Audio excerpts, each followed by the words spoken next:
Alors nous allons étudier maintenant la boucle tant que. Donc cette boucle tant que est utilisée chaque fois que j'ai à écrire un algorithme dont le nombre d'itérations n'est pas connu à l'avance. C'est ce qui distingue de la boucle pour précédemment. Donc d'un point de vue algorithmique, ça s'écrit de la façon suivante. Tant qu'une condition est vraie, j'exécute une série d'instructions.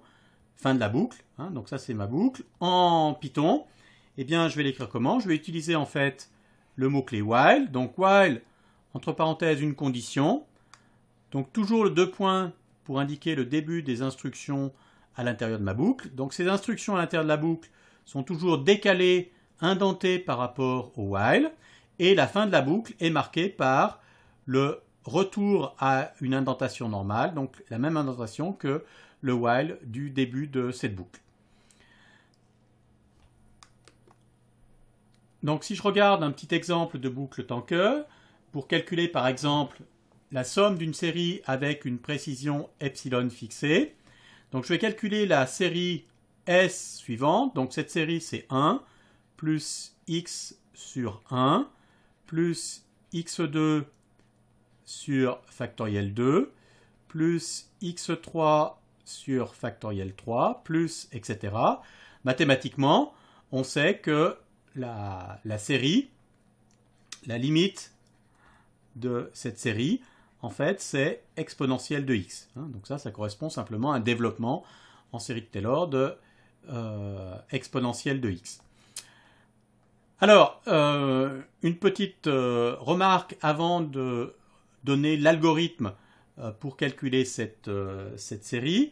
Ce que je remarque, c'est que j'ai à calculer en fait à chaque terme de la série, j'ai à calculer x à la puissance i sur i factoriel.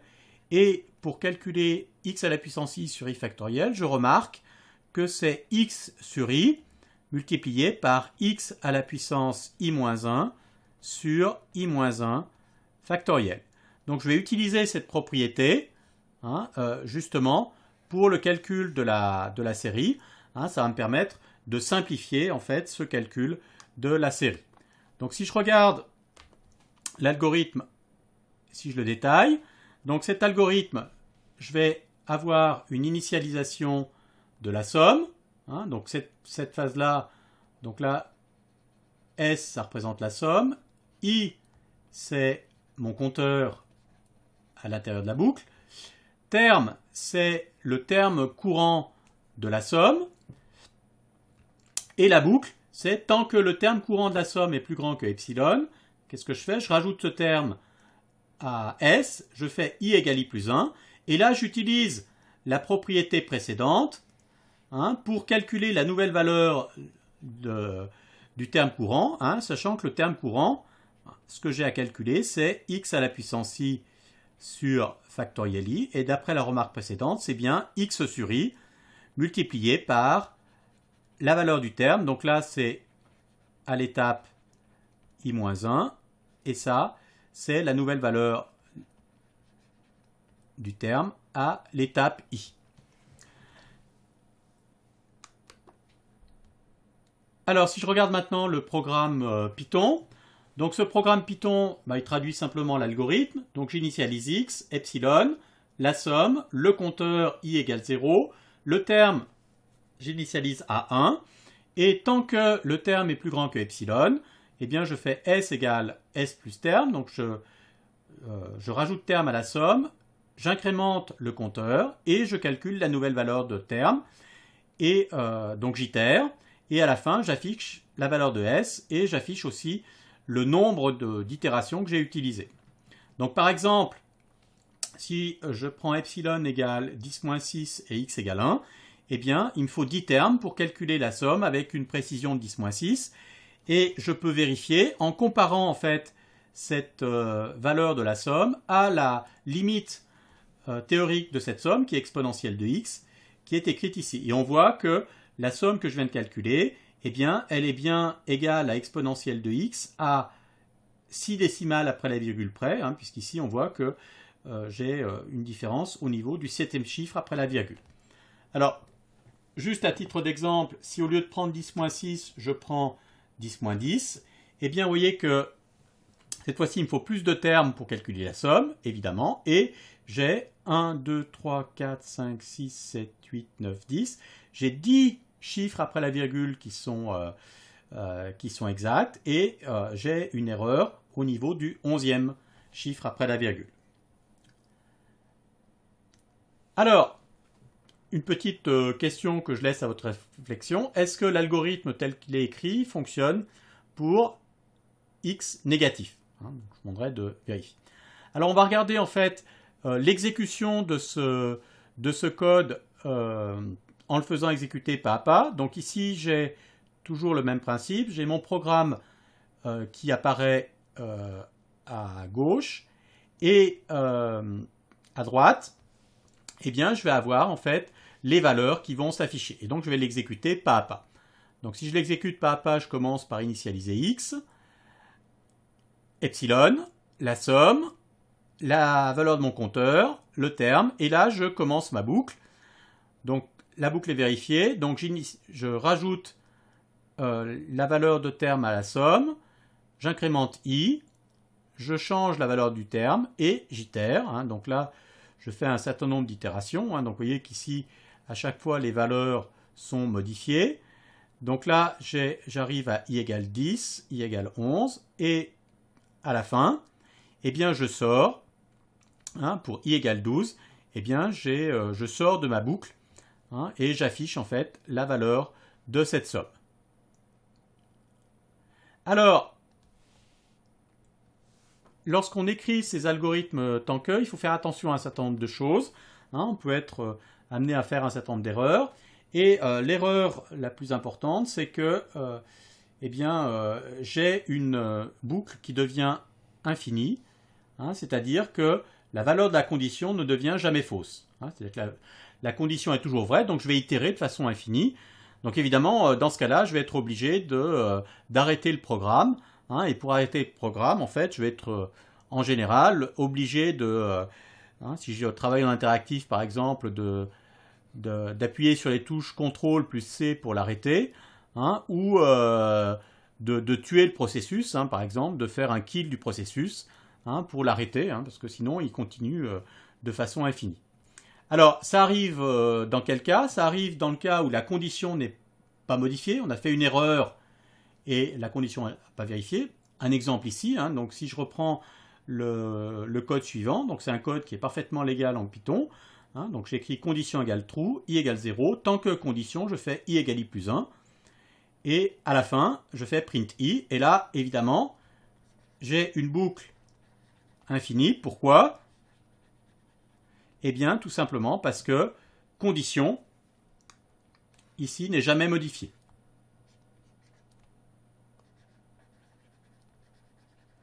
Donc, si je ne modifie jamais la condition, eh bien évidemment, ici, je vais avoir une boucle qui est infinie. Donc, ça, c'est une erreur d'un point de vue algorithmique. Donc, comment je fais pour corriger? Eh bien, il suffit simplement que je rajoute une instruction qui modifie cette condition. Et par exemple, si je rajoute, en fait, ici, l'instruction suivante, condition égale i inférieur à 10, strictement, eh bien, cette condition est vraie tant que i est strictement inférieur à 10, et dès que i devient égal à 10, eh bien, la condition n'est plus vraie, et je sors de la boucle, et j'affiche la valeur de i, c'est ce que je vérifie, que j'ai bien une valeur i égale 10 à la sortie de cette boucle. Alors, le deuxième cas qui peut arriver, c'est que la condition est trop contraignante, c'est-à-dire que j'ai un problème en fait de précision. Donc ce problème de précision, il peut apparaître en particulier chaque fois qu'on fait des calculs avec des nombres en virgule flottante. Si je prends l'exemple qui est ici, donc c'est x égale 0, while x différent de 1, donc tant que x est différent de 1, qu'est-ce que je fais? Je fais x égale x plus 0,1 et j'affiche la valeur de x. Et là, on pourrait croire que d'un point de vue algorithmique, cette boucle est correcte, mais en fait, ici, j'ai une boucle infinie. Pourquoi? Eh bien, parce que, contrairement à ce qu'on pourrait penser, eh bien, la valeur de x ne devient jamais égale à 1. Alors, ça paraît un peu bizarre, puisqu'on commence avec 0, on rajoute 0,1, donc ça fait 0,1, 0,2, etc. Et normalement, hein, si on faisait un calcul à la main, eh bien, au bout de 10 itérations, on trouverait en fait que x est égal à 1, donc on devrait sortir de la boucle. En fait, ce n'est pas du tout ce qui va se passer si on exécute ce programme en Python, hein, et on verra que la raison, hein, c'est que en Python, en fait, les calculs sur les nombres réels, hein, sont des calculs qui sont inexacts. Hein. Donc les calculs en virgule flottante, donc ces calculs-là sont inexacts.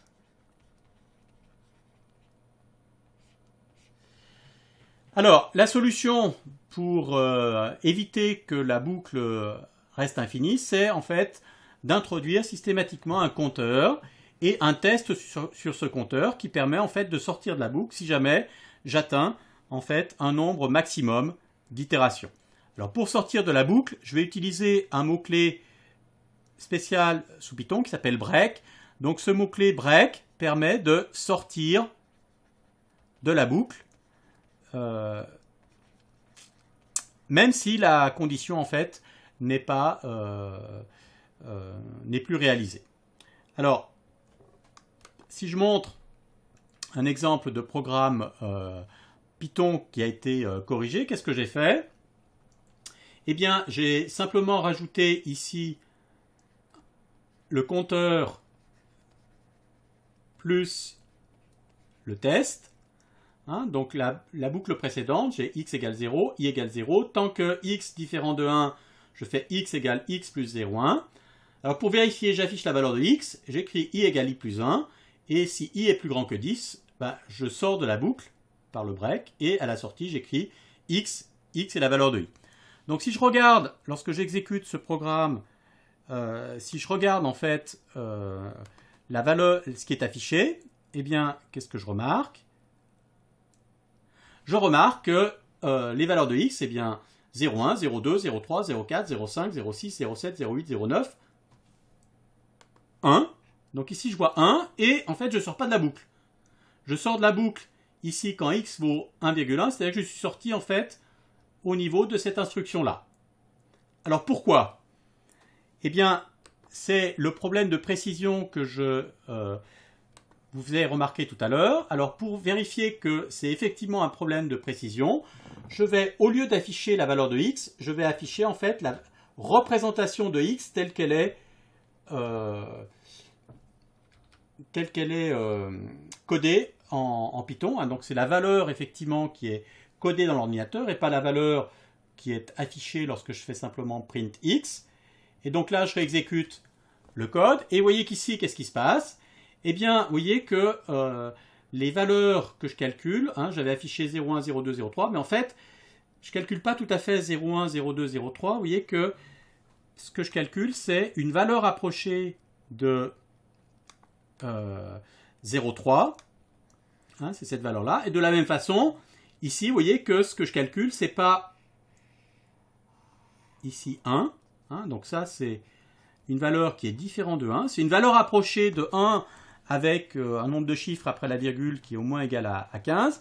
Hein, mais vous voyez qu'ici, étant donné qu'un ordinateur travaille en base 2 et qu'en base 2, en fait, 0,1 n'a pas de représentation exacte, eh bien, je vais faire des petites erreurs à chaque itération qui font que le calcul n'est pas exact d'un point de vue mathématique. Hein, et donc, mon test x égale 1 eh bien, n'est pas vérifié. Hein, et je sors avec une valeur de x qui vaut 1,1.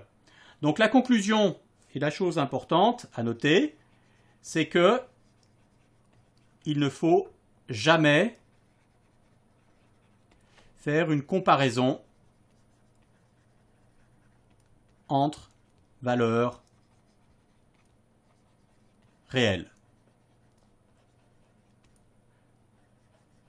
Hein, c'est-à-dire qu'en général, on ne va jamais écrire quelque chose A égale B où A est réel et B est réel. D'accord? Donc en général, on ne va pas tester est-ce que A est égal à B, hein, mais de façon à éviter ces problèmes de précision, eh bien qu'est-ce qu'on va faire? On va plutôt préférer tester est-ce que la différence entre A et B est plus petite, par exemple, que 10 moins 10, avec une précision donnée. Donc on va toujours, quand on teste l'égalité de deux nombres réels, on ne va pas tester A égale B, mais on va plutôt tester A moins B plus petit que epsilon.